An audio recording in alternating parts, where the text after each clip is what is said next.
So the topics today are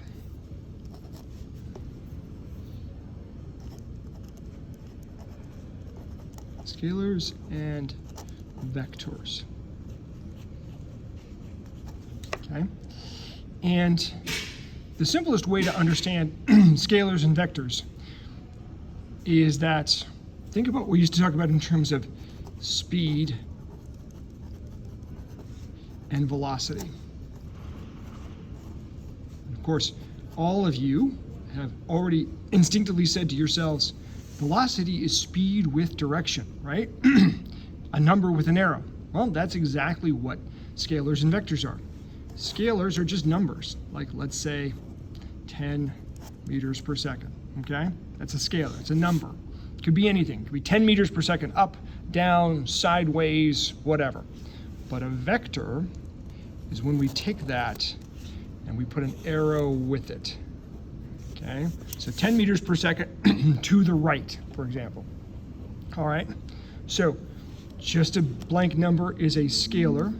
A number with a direction, a value, this could be speed, or when we talk about force, it could be newtons, but it could be something with direction, okay? Now this becomes super handy with describing things in the real world. Now to do that, let me give you an example.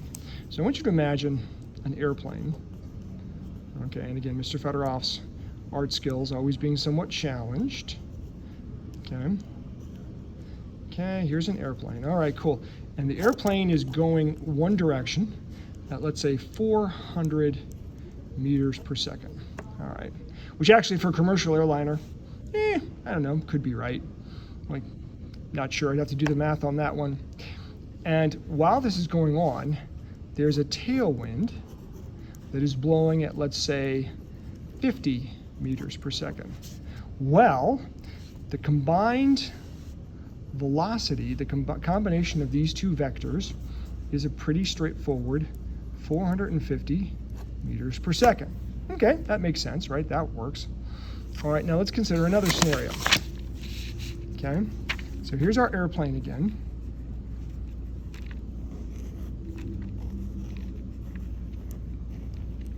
Okay, Mr. Fedorov, not an artist. Okay, and our airplane is going yet again 400 meters per second. But this time, as is often the case when you fly west or east to west, there's a headwind. It's going into the wind. And that wind is blowing at 50 meters per second, which is plausible for the jet stream, which goes really fast. Well, as you might guess, the cumulative vector, the cumulative value for this whole trip is now 350 meters per second, okay? Because the plane is losing 50 meters per second. It's being taken off by that headwind. All right, so again, these are all very straightforward. But what about a third case scenario, which, as you might guess, is actually somewhat more common?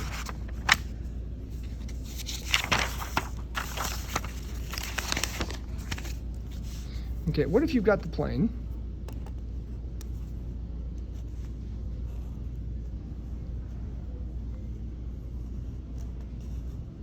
okay, it looks like a cross, all right, okay.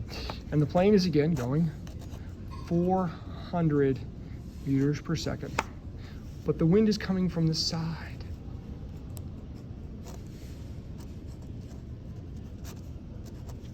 What happens? If you might guess, if you think about it sort of in your head intuitively, the plane gets pushed in this direction, okay? And so the pilot first off has to turn to compensate.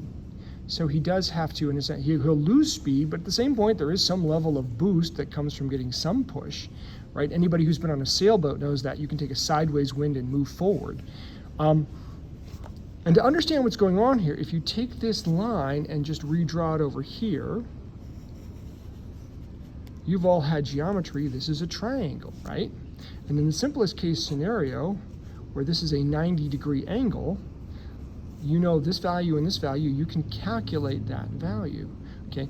Using, well, in trigonometry, you can calculate all sorts of things, but even just using simple geometry, you can calculate what that value is.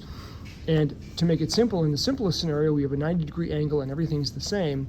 You can basically, this is the square root of 2, or 414 for something. Okay, you can hit that. And so you can plug these numbers in and get that number coming out the other side and come up with a value that tells you how much the plane is actually moving at this point in time. Now, you can get much more complicated than this. Maybe I'll draw the wings as like a separate step. Let's see if that makes it better. They should have training for physics teachers on how to draw simple, common, everyday shapes like airplanes. Okay, so let's say the plane is moving in this direction. Okay, some value, again, we'll say 400 meters per second. Okay, now the wind's not coming 90, the wind's coming like some weird thing like this, okay?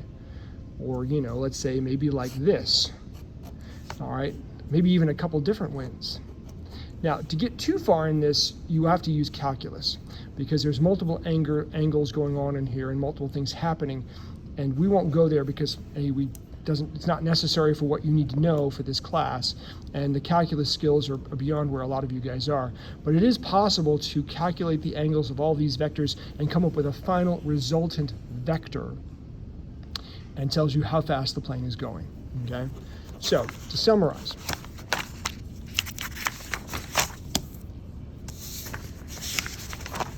okay?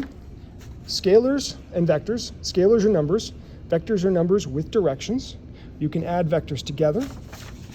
You can subtract them.